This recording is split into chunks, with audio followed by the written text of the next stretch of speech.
My wife's authoritative voice echoed at the door. I couldn't make out the loud male voice.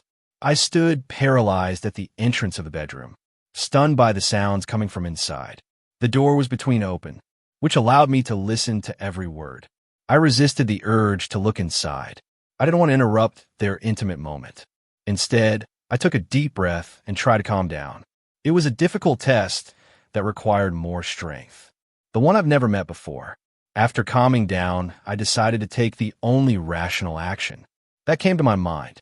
I went to the garage in the backyard, and I picked up the object I despised the most. Then I slowly headed over there. There was no hurry. I was not expected until the afternoon, and it was already only noon. When I got to the bedroom door, the voices inside had already died down. "I have a lot, but you can have a cup of Nina," a strong male voice proclaimed. "And you're not so bad either." My wife replied with admiration in her voice. "But you'd better get dressed and go," said my wife. The man smiled. "Made me now that you have already achieved your goal. Why put yourself at risk?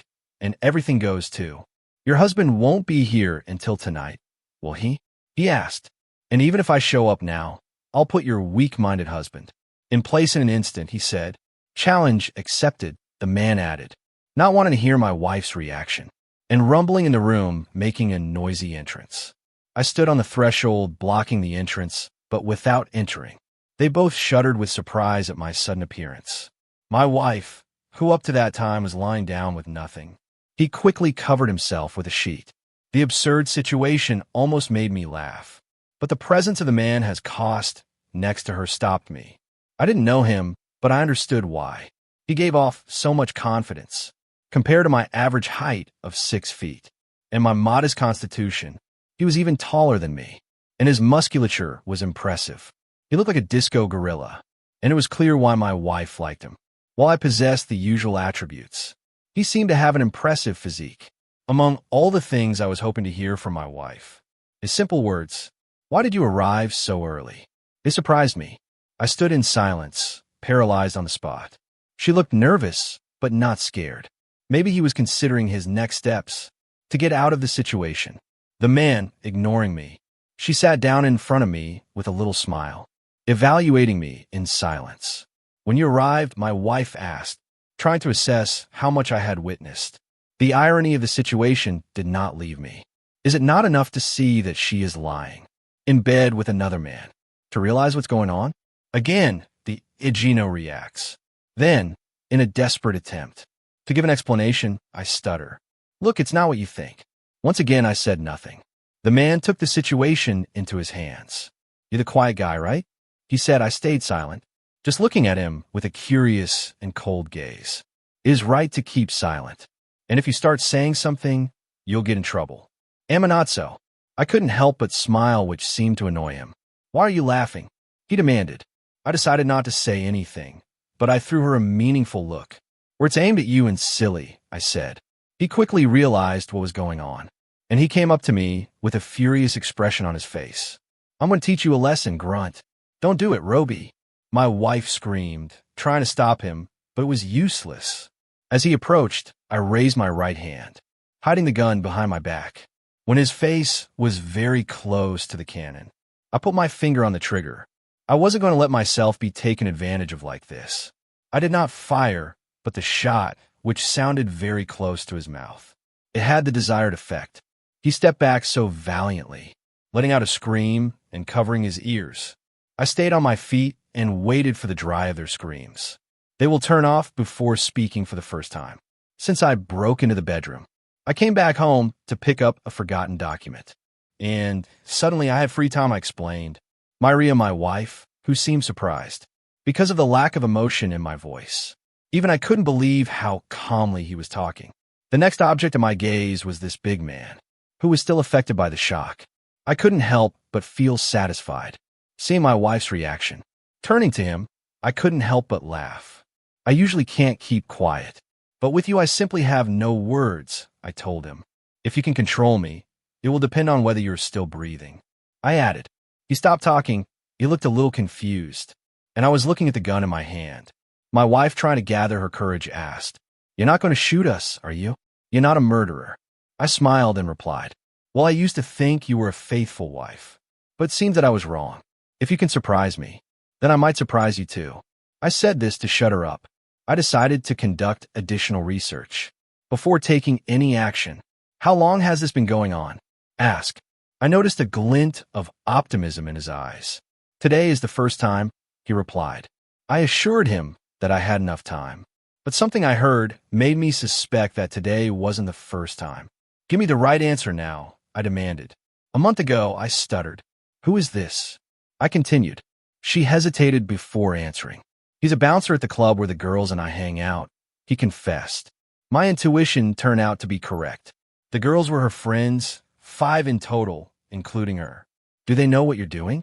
Ask. They're not involved in this. My wife replied. By then my wife seemed exhausted. The big man sat down in an armchair and said, Listen, buddy. I raised my fist at him. You can talk when I let you. Otherwise the bullet will end up in your body, I exclaimed, pointing the gun at him in the lower body, forcing him to cover himself instinctively with his hands. I silently thanked my father for having built our house away from the neighbors. No one would have heard the shots. Are you married? Asked. No, I'm not married. He answered with difficulty. Then you don't have a wife or children who depend on you.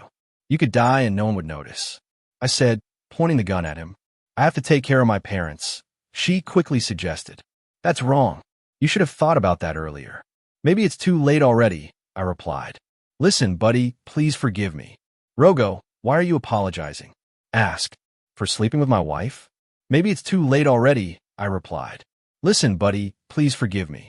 Rogo, why are you apologizing? Asked. For sleeping with my wife? For being unprepared. For trying to hurt me, I exclaimed, venting my anger. But he remained silent, just shaking my head. My wife saw something on my face that surprised her. I understood what was happening and realized that it would only get worse. See, he was the typical guy who would say, yes, dear. Someone might say that I'm a boring, but I became like that for a reason. When I ask you a question, you answer me. That's clear, I said, pointing at the big guy. The ugrimas ran down her muddy cheeks. As he nodded his head, I'm sorry. How about my eyes on your wife, buddy? I promise I won't do it anymore. Just let me go, I beg. Where did your courage end up? I asked him, Are you afraid of a gun? I was stalking him, trying to get a reaction. It worked. She blushed with rage. But in the end, he obediently lowered his head. Okay, I understand. Just let me go. I'm not going anywhere near your wife anymore. I can't risk it, I beg. I was like a wounded animal under the head. Okay, I understand. Just let me go. I'm not going anywhere near your wife anymore. I can't risk it, I beg. I was like a wounded animal. There is a chance that you will turn around. And I met my end in a dark alley, I replied. No, I promise. The big man replied firmly. Looking at my silent wife, he added, Nothing's worth risking my life for, man. Do you really think I'm going to believe the words of a scoundrel? The one who sleeps with married women? I talked. He looked up. I didn't chase her. She harassed me, he replied. It was only after he guaranteed me that we would not be caught that I agreed, he added. For the first time, a smile appeared on my face. Answered one of my unsaid questions. I pointed the gun at my wife. Why? I asked. The girls kept bothering us. His constant teasing about my lack of experience spurred me on. I fell for his ridicule, she explained. They are not married, but you are married, I replied. The fresh grimace ran down her cheeks. He nodded in agreement. They made fun of me for getting married too soon. Saying that I needed to have some fun first, he continued. He was made to cry again. There was a lot of truth in those words. My wife and I got married right after graduating from college, and we were each other's first love. Despite this, her friends did not miss the opportunity to tease her, ridiculing her verbally and showing her constantly changing boyfriends. When they tried to annoy us, I would just reply that I had everything I needed, and I didn't want anything else. My confident reply seemed to put an end to his teasing, but it seemed to have an effect on my wife. I felt like I was hiding something, but I decided to face it later. At that moment, a thought occurred to me, and I said, What if our son doesn't look like me? The laughter faded, replaced by a surprised expression on his face. Don't you have the contraceptives? Have you used it? I asked. The big man replied, No. I couldn't find any suitable ones. He was honest. I turned to my wife, who remained silent for a moment before confessing. I started taking pills, even before we started dating. Worried, I asked, "Where are the pills?" I asked him, replied in my purse, reaching for her purse on the table. She covered her chest with a sheet, dropped the sheet coldly to demand. "Please," she begged. "Two men in this room have already seen your body. One with no right, but with your permission," I replied. "Who are you saving your dignity for?" I asked. She moved illicitly under the sheet. If I was usually fascinated by her beauty, now I was moving away. His fair skin was covered with redness. "How are you going to explain this to me?" I asked.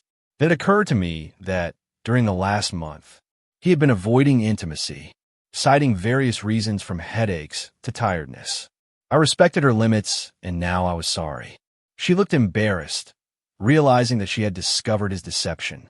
He took a pack of pills out of his bag and showed it to me. The number of missing pills convinced me that I was taking precautions against pregnancy. "Is that what you're doing?" I asked, making her turn her head in my direction, so quickly that I was afraid he would break his neck. Point to the big man sitting next to me. "He is not your faithful husband. Can you really expect him to be faithful when other women approach him?" The look on his face seemed to confirm our fears. "You can get it from him and then pass it to me," exclaimed. The big man fought back. "Don't blame her. I've never felt bad," he insisted. I stared at him, feeling my anger rising. "I've never felt bad," he insisted. I stared at him, feeling my anger rising. "What is your level of education?" Asked, teasing me. "Just high school," he replied. I realized that I had humiliated him, and a plan began to form in my head. "I doubt very much that you know the acronym DECIDE. It manifests itself in different ways in different people. Someone can be infected for years and not know it, and someone can manifest it in a few months." Anger is boiling inside me. "I can't blame you. Both are a disease in their own right," I said. Tears were streaming down my wife's face, and the big man seemed to want to hit me. "Really, you risked our lives for a simple romance with this infection?" Questioned my wife. "I hope you like the taste, because you might find yourself feeling better soon than I expect. The memories of your adventures will bring you with soil before death." Exclaim. My wife begged me to stop. "You shouldn't have stopped because we might be infected." I asked, "Do you want to stop talking about this?" I spat after a moment of silence. He accepted. "You have a point. None of you are worth spending money on a bullet. You could get hurt as a result," I added. With these thoughts in mind, I took the magazine out of the gun, without taking his eyes off the big man who was approaching. As I expected, he threw himself at me. I managed to dodge his attack and quickly got up, surprising him and forcing him to fall on his face to the ground. I quickly knelt down and hit him. My wife froze from the shock. I've never seen myself lose control before, but the truth is that my difficult past, it had molded me into the person I am now. My mother left my father and me for her lover when I was very little, and no one knew more about her. The bullies at school used to take it upon themselves to remind me of this, both physically and verbally in a small town, where gossip spreads like fire. These torments only intensified. In the end, I couldn't stand it and replied, but I suffered even greater losses. Every defeat I experienced taught me valuable lessons that I should have learned. I realized that the physical pain of my abusers, it was easier to bear than mental anguish. Over time, I used my pain as motivation to become stronger and more creative. So my executioners ended up in hospitals themselves. The turning point came when the father of one of my abusers, he was hospitalized after a confrontation with me, even though he had received several blows before responding. I defended myself, and it was decided that I had acted in self-defense. Since he was a minor, my father, understanding the situation, he arranged therapy for me, which turned out to be helpful. The incident with my abuser's father, it made me see that I no longer wanted to be a victim. The abusers finally stopped bothering me. They avoided me like I was contagious. I accepted the rejection of the aggression, but he wasn't going to let me take advantage. I continued my training in secret, always aware of the many enemies he had made. I was happy with the decisions of my life. I met my wife in my first year of college, and soon I proposed to her. She accepted, and we have been together ever since. She's always been a sweet girl, but over time, he developed a sense of self-esteem. He was easily exasperated at any hint of negative, and I was constantly giving in to their demands. becoming nothing more than a doorman in his eyes. I turned around and looked at my wife, seeing the fear in her eyes when I turned the arrows towards her. Better look the other way, I warned her, knowing what was about to happen. She was paralyzed while I carried out my plan. His face contorted in horror.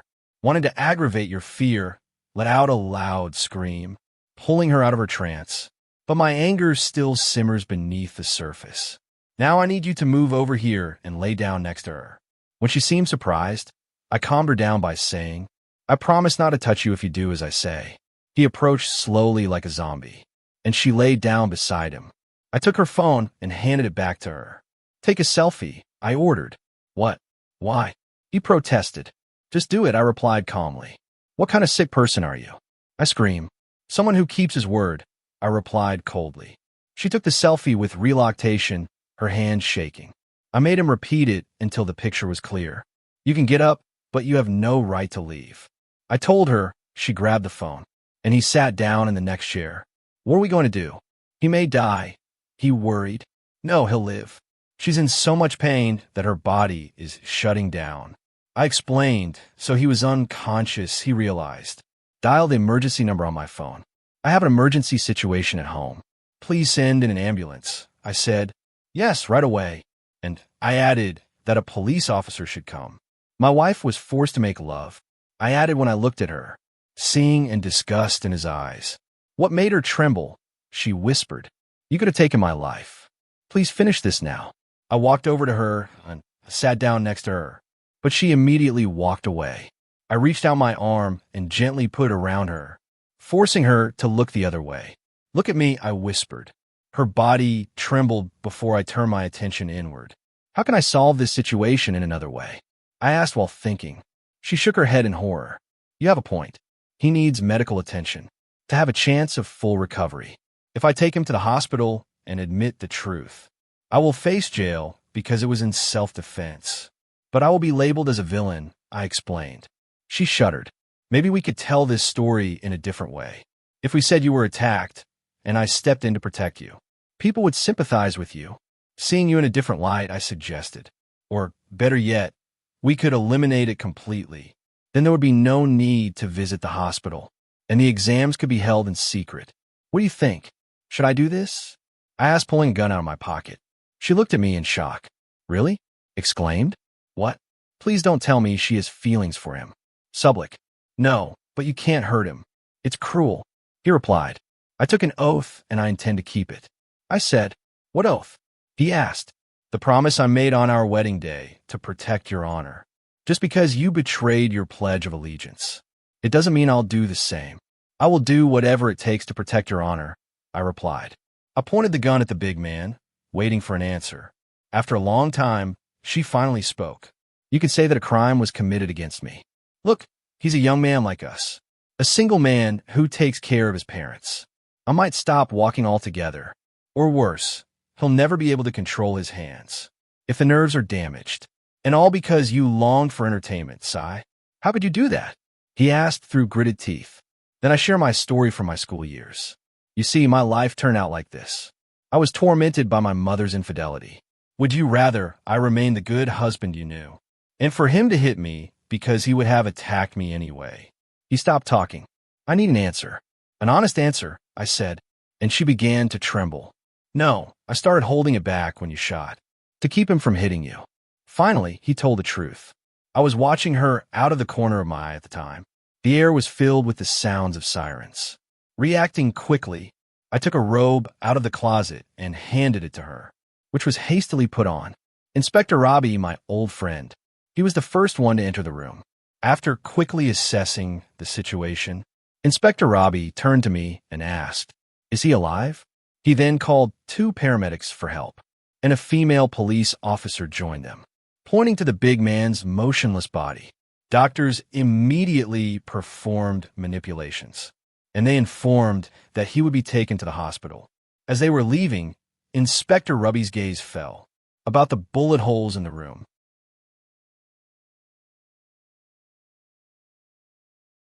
Are these bullet holes? What happened here? He asked. Explained that I had come home to pick up my documents, and I noticed an unknown motorcycle parked on the street. When I entered the house, I heard screaming and saw that the attacker was attacking his wife. In a fit of anger, I tried to shoot the attacker, but he managed to evade my shots. And there was a struggle, the details of which I no longer remember. I clearly remember the moment I hit him hard. It's a shame I didn't get there sooner, I added. Sigh wearily, remembering the past. When was your last consultation? Inspector Robbie asked. As my oldest friend, he was aware of all my affairs. But my wife seemed surprised by his knowledge. It was in my last school year, I replied. You really worked a lot on it, said Inspector Robbie, addressing my wife. He expressed deep regret for his situation.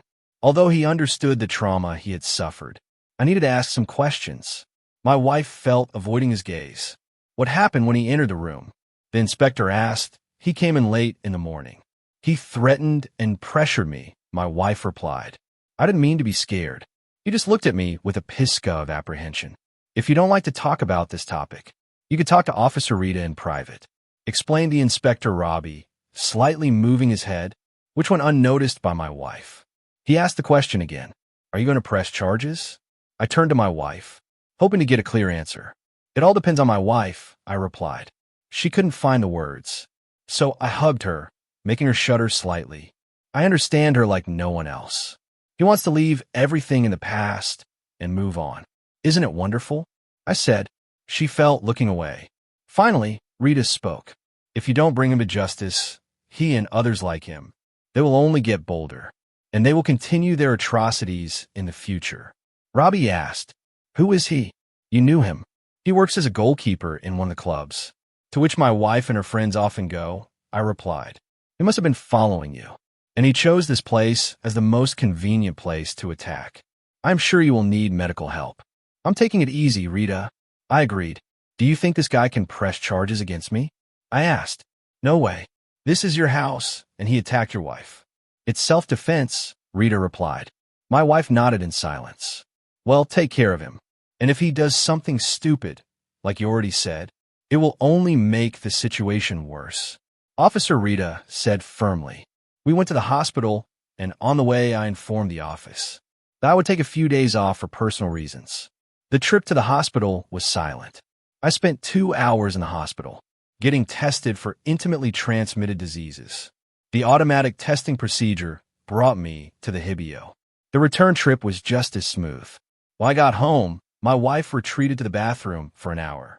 After leaving, she changed into comfortable clothes and took a step to leave. But I stopped her. Where are you going? I asked him. I need to be alone and go to the guest bedroom, she replied. I warned her that she won't talk to her friends, since now the police were involved in the case, and the truth could lead to confusion. I just need to be alone, she insisted before leaving. I was grateful for the solitude that allowed me to reflect on my situation. Although it seemed to me that I was controlling the situation, it was hard for me to deal with the reality of it. When the relogio was approaching 6 o'clock in the afternoon, she came back to our bedroom. I had already done my best to put the room in order, but the bullet holes still needed repair. I hesitate at the threshold, not daring to enter. You can come in. You know I want to, I assured you. I don't know what you're capable of now, he said, standing firm. I looked up from my laptop and replied, I could say the same about you. She turned around, clearly offended, but I couldn't help but feel satisfied. Suddenly an idea crossed my mind, and I burst out laughing, getting their attention. Normally, a liar is told that it's your fault, but in this case it's quite literal, isn't it? Just think about it. My violent past is in the distant past. To be honest, I've been too nice to you. If you hadn't had an affair, none of this would have happened. As she spoke, she folded her arms around herself. And to my amazement, he replied, You're right, it's my fault. Do we still have a chance? Her question made me burst out laughing, surprising her. Do you still want to be with me after everything I've done? I asked him. She sighed and answered, Yes, as you said. Until now I didn't know what escapades was from, and everything would have stayed the same if it hadn't been for me. My answer is no, I said, confirmed by freezing it. I don't feel like staying married to such a narcissistic person. Treacherous, unworthy, and ignorant like you. Her eyes widened at my words. How do you let yourself say that? I don't justify my actions, but I don't deserve it, my wife exclaimed. He tried to keep his composure, but it was almost comical. I couldn't help but laugh cruelly. When you made the decision to have a man, it wasn't pure selfishness. And when you started taking pills and avoid intimacy with me so that I wouldn't discover your infidelity, that if it wasn't infidelity, from the moment I entered the room until now, you have only taken care of yourself without realizing it. You never thought about anyone else. Isn't this a manifestation of your selfishness, contempt, and indifference? Are you a selfish narcissist? The tears welled up in her eyes, but he held back from breaking down. It's okay, it's okay. I think I've ruined everything, I scream. I admit that I behaved badly. Criticize me however you want. I'm ready for a change. My wife continued. It's time to stop. You're still trying to do damage control. Better go, I replied. No, we have to continue our conversation, he protested. Why not now? I admitted that I was wrong. You're just repeating my words. You don't have an opinion of your own, I said. Why do you ask? Because you're afraid of being vulnerable. You're not interested in saving our marriage, just to save yourself. After a moment of silence, he looked at me with a mixture of anger and confusion. Great. I am now officially adding stupidity to your list of qualities. I added, despite the intense look in her eyes. He chose to remain silent. I knew the case was lost. Years of living by your own rules with no consequences. He had been robbed of the ability to think about his actions. I decided to put an end to this farce. Okay, I started. I'm going to ask you some questions, and I expect honest answers. If you cheat on me, the conversation is over. She nodded nervously, clearly tense. Imagine the opposite situation. You come home and find me in bed with another girl. I'm asking you why you came earlier and found us doing this. Tell me, what would you feel? I demanded. It was visibly difficult for him to respond. I swallow saliva before I speak. I would feel disrespected. He admitted, his voice barely above a whisper. I gritted my teeth and leaned forward. And if you didn't come up trapped, how would you have felt? I continued, watching her closely. His breathing quickened, and he hesitated before answering. I would feel that you despise me. He confessed, lowering his gaze. It's okay, I said, seeing a flash of understanding in her eyes. Now imagine if I told you that not everything is as it seems. How would you react then? I asked, waiting for his answer. She shook her head, as if trying to get rid of my words. It was obvious that he was having a hard time understanding. I don't know what to say. I'm babbling. I watched her try to find the right words. What do you expect from me now? I asked. She put her hand to her mouth, and tears started rolling down her face. I'm very sorry, he whispered in a voice choked with emotion. I was a few minutes more, but I was not satisfied with her tears. Slowly, he came up to me and sat on my feet, hugging them tightly. I'm very sorry, he repeated, his voice full of regret. I made a terrible mistake. Please forgive me. I am more affected by the statements of my friends than I should be. I want to fix everything. My wife begged. Even if you do everything you promised, it still won't fix the situation. Let go without thinking. My wife frowned sleepily. Why? He asked. I laughed mockingly. What? Have you lost your common sense? She flinched at my words, and I continued. Did you really enjoy being with him? Fear appeared on his face again, and he kept silent. Answer me honestly. Groony. Yes, he finally admitted. It was better that I asked him. Her fingers were shaking as they squeezed my legs. He was superior to me in every way. It was inevitable that I would want him again, because I can't compare myself to him. I'm not able to give you what he gave you, he said. And how are you going to handle this situation? It makes me doubt my Balia if I decide to stay married to you, I said. He came over, burying his face in my lap, and the tears rolled down her cheeks. I'm so tired of this, she sobbed. You won't fix our marriage. You have to talk, listen to yourself. Don't waste my time, I said firmly. She didn't say anything. She just kept crying. I'm not trying to be harsh. I'm just a realist. Speak up or leave. I'm not trying to be harsh. I'm just a realist. Speak up or leave. Your tears only prove then that you're a realist. If you sincerely regret, start thinking sensibly, I added. She got up and wiped her tears, asking for forgiveness. I just felt completely hopeless. I was lost and didn't know what to do. It seemed that my thoughts were running out. Welcome to my reality, I added, talking about my feelings. Why I discovered her in a compromising situation that morning. These words left her speechless. I didn't hear a we in your words. And yet, you say you want to save this marriage. It involves two people. Where is the unity in the word we? Ask. We can find her through counseling. He asked with a glimmer of hope. But the consultations will not change the physical. That you were attracted to them. I will not grow, and I will not change the size between my legs. It was these factors that separated us, I replied. When I started AFER, I wasn't striving for more. I just wanted to find out if there was a difference. As my friend advised me, my wife explained, I have no feelings for him. My heart belongs to you, he assured me. Exalt deeply. Have you ever experienced true love? Love is putting a loved one above oneself. But how does your love for me fit into our story? I replied. She looked around before meeting my gaze. I felt like I was missing myself. To you? To us, he said. There was a moment of silence. I stayed silent because those were the first sincere words, which he had uttered since that moment. My wife continued, when I was talking to my friends. The topic of conversation inevitably fell on love. They were talking about trying a lot of new things with their boyfriends, and I felt incredibly inept compared to them. I was worried that by the time the wedding came, they would have accumulated so much personal experience, that our intimate life would be simply amazing. Our own intimate life was wonderful, but we rarely tried various experiments. I knew I could have turned to you for a more adventurous experience, but your carefree attitude made me believe that we could never reach this level of spontaneity. I understood that learning from experience, it means acting on instincts without thinking. But I understood that you would never agree with this. I stood there in shock, not knowing what to do next. Women have a unique talent for organically combining two completely different things, but what she offered took it to another level. I couldn't help but ask him a question. Do you really sincerely believe what you were saying? The conviction in his expression made it clear that it was so. So, let me clarify, I started. You're saying that this AFER was actually an extreme training course, an extreme workout designed to improve our intimate life. She just nodded, and there was a glimmer of hope in her eyes, that I would understand his reasoning.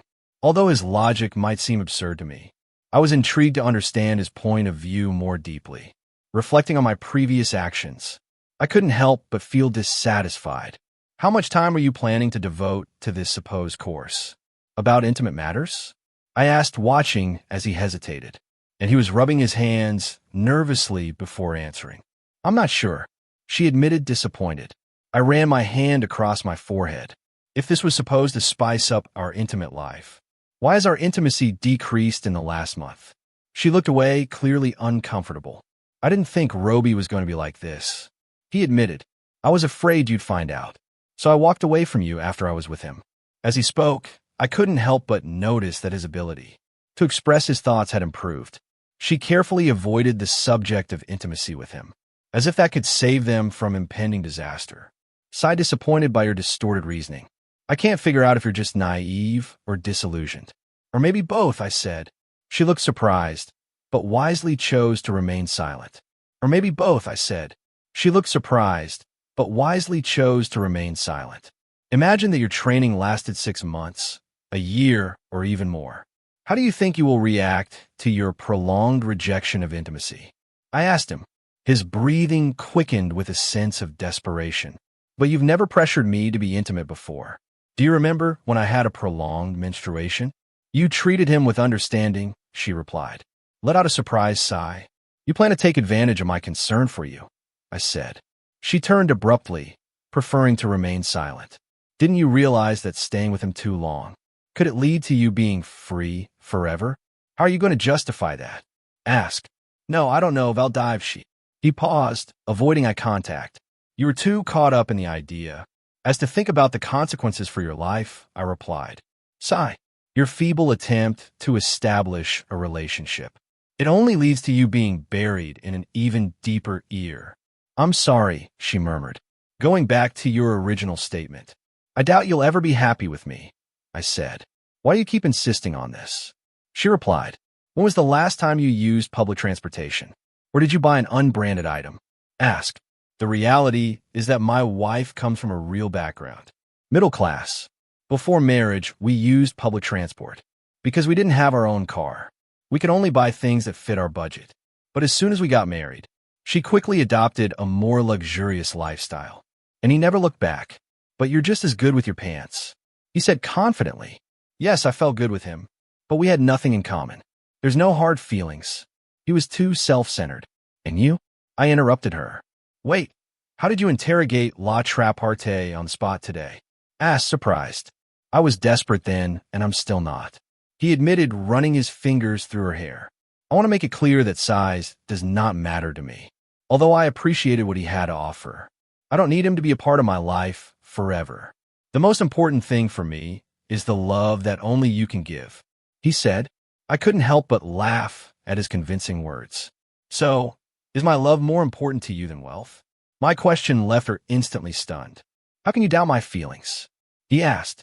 I laughed at her reaction, which seemed to annoy her even more.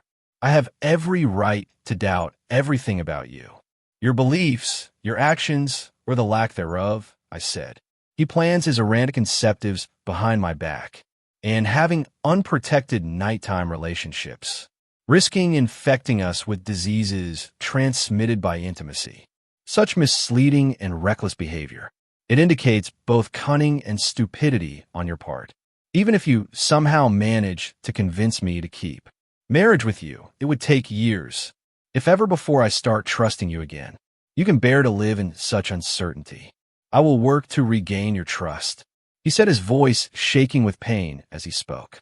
How are you going to fix this? I asked, preparing myself for his answer. I will take into account every comment you make. We'll be responsible for every moment of my life, he said with unwavering determination. Sigh, disappointed.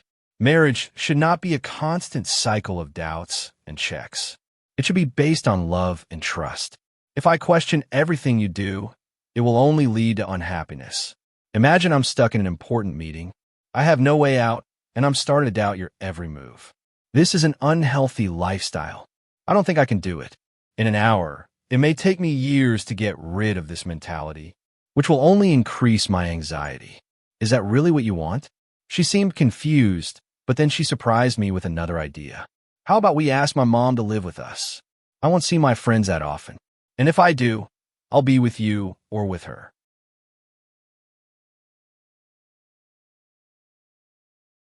That way, you can be sure that someone is taking care of me. It will also save you from having to check on me constantly, he said. It was the dynamic in our marriage that I had allowed to take over since we got married. His suggestion annoyed me. His mother, a widow, lived with her son, his wife, and their children. He stayed with us several times, but never for long. I need a wife, not someone under house arrest, I said sharply, feeling satisfied with his offended reaction. I need to change something. I've been unhappy for too long. Because of your legitimate behavior. I used to blame myself, but now I haven't blamed myself. I refuse to be controlled by an unfaithful wife, I said. I'm not going to cheat anymore, and I'm going to value what I have. I refuse to be controlled by an unfaithful wife. I said, I'm not going to cheat anymore, and I'm going to value what I have. I want to be the loving wife you deserve. I promise to fix everything, he assured me. But how are you going to change? It's not just about being a better wife, but also to be a better person in general. This applies not only to me, but also to you. But how are you going to make up for all the time I've lost because of your selfishness? She gave me a questioning look, clearly annoyed, because I would have interfered in their efforts. Despite this, he insisted, saying, I may not be able to change the past, but I can strive to be the best version of myself. And maybe one day you will stop seeing me under a negative gloss. Sounds good in theory, but in practice, it turned out to be much more complicated. How many times have I had to correct your clothes concepts? I've run out of patience. Why exactly did I have to do this? I said, he told me the whole truth because you still care about me. If you didn't care, you wouldn't point out my mistakes. If you really hate me, I'd be in Robbie's shoes, either in the hospital or worse. At the morgue, he said calmly. I laughed in response. I may still feel love for you, but we're just talking about this out of curiosity. He may be a monster, but he's only attacking Robbie because he attacked me. If he hadn't, there wouldn't be a scratch on him. She snorted in response. He attacked you because that's what you wanted. You planned everything. What kind of normal person would provoke a giant? Would provoke him with a gun and then put his gun down? When does the giant get tired? Robbie and I fell into your trap. Shaking his head, he smiled weakly at me. Now it seemed that he had seen the light. Good for her. This would serve them as a reminder, so as not to get in my way. I shrugged my shoulders disinterestedly. You still haven't explained to me how you're going to fix this. What are you offering me that I don't have yet? Abel, he stared at me. Well, what do you want to get back? Would you like to sleep with one of my friends? He suggested. I'd rather they were destroyed for their role in the destruction of my marriage. I calmly replied, a slight maniacal smile on my lips. The reaction was instantaneous. An absolute fear appeared in his eyes. Please refrain from making hasty decisions. Leave them alone, please, she begged. I nodded, disappointed. Buttonhole, you will worry about me, well-be, as much as you care about your friends. I told him. Her lips moved. I really care what happens to you. Show that you care too. I told him, feeling tired of his behavior. Don't ask me for an answer. I didn't tell you how to cheat, but you did it anyway. If you really care, I should be able to understand the situation without me telling you. If you can't, then leave. After a moment, he got up and left the bedroom. I felt sad when he left. I knew that was going to happen, but to my surprise, he came back a minute later.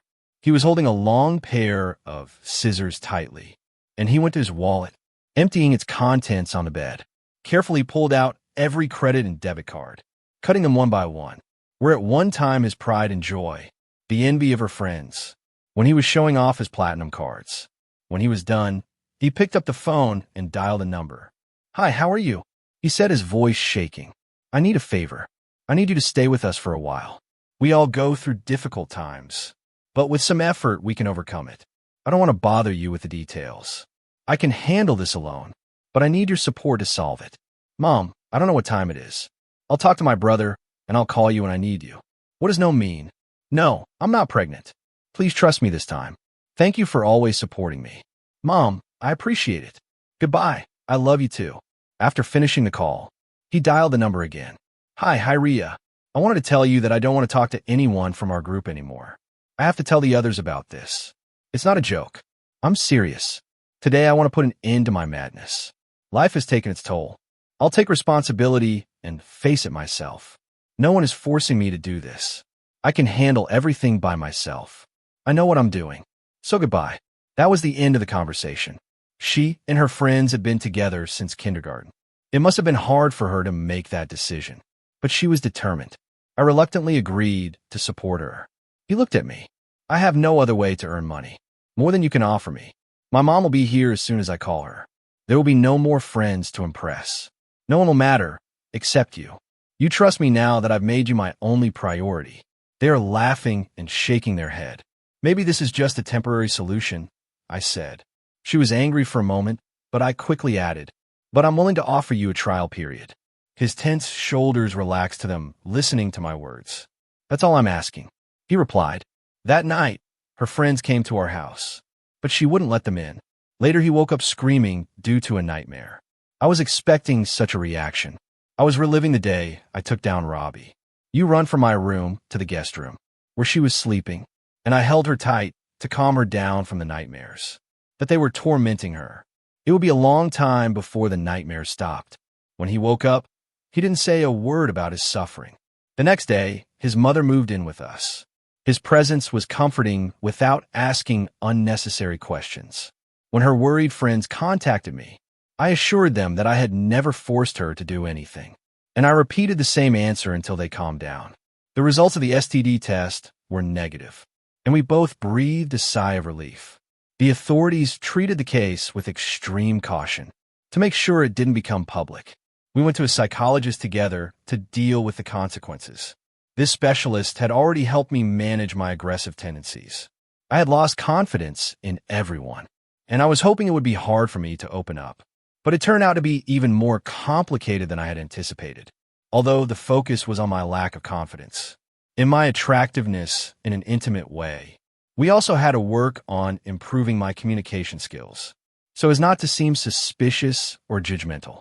Despite all his efforts to be transparent, it was hard for me to completely trust her.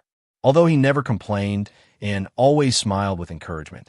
It was comforting that his mother was present during our sessions. My wife was right in predicting that. In time, I would find peace, and I would learn to control my temper. I had to follow the advice of a specialist, and remembering to take a deep breath every time I felt anger take over me. My wife always accompanied her mother to her brother's house when she hadn't seen her grandson for a long time. Their visits were short, lasting only one day, and they always came home at nightfall. It was 3 months before we could sleep again, in the same bed, and 6 months before we started an intimate relationship. However, when we finally made love, I reacted with anger and treated her heroically. Looking back, I realized that my behavior had been offensive. That night, she fell asleep crying, and I didn't apologize or comfort her. The next morning, when he changed his clothes, I saw that the bruises I had received the night before, they were much more serious than I had expected. If his mother noticed his pain, she did not say anything. In the afternoon, my wife surprised me by offering to be the love. I asked him if he was afraid of a repeat of the brutality from the night before. She just smiled sweetly and said if that would help me release my anger, then he would put up with that for the rest of his days. He set to work with renewed enthusiasm. Our loving act was unlike anything we had experienced before. I realized that I could not forgive her, and I couldn't stop being angry, especially during intimacy.